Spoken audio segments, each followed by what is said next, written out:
Hi, I'm Mike with Dead Air, and today we're going to go through a little kind of a fun and educational video on installing a muzzle device on your rifle.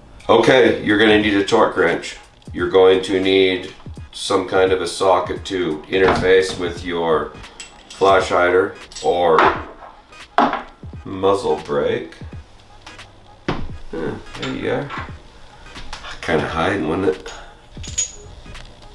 So you've got a crow's foot here which will attach to your torque wrench. Bear in mind, if you choose to go this route, it is going to slightly change your torque calculation. You can figure that. There's a bunch of different sites on the internet that'll show you how to do that. You're going to need an alignment rod, Vibratite, Loctite, rock set, if you choose to use that. I rarely, if ever, do.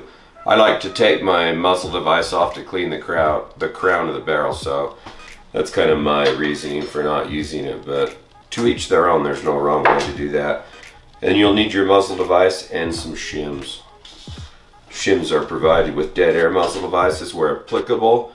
Bear in mind that you wouldn't shim a flash hider on a HK or FAL per se because they seat on the muzzle.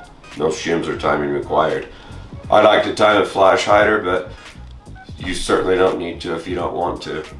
To each their own. To begin, step one, remove current muzzle device. Get it to bare threads. Test fit your muzzle device onto your barrel, and you want to make sure that it easily, smoothly goes on. If it gets stuck or starts to feel sticky, you want to stop, clean the threads, figure out what's wrong, if the threads are right or what have you. It could be various different things, but let's say then you get to the point where your muzzle device goes on and off. It probably will.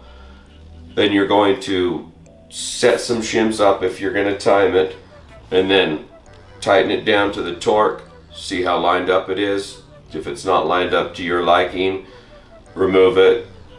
Switch your combination of shims.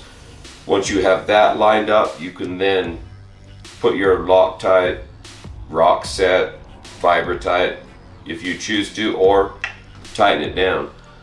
Then you're going to want to install your can, and we'll then put your bore alignment rod in, check it for straightness, and head to the range, dude.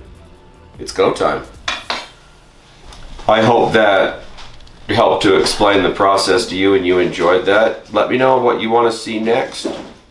Thanks and have a nice day.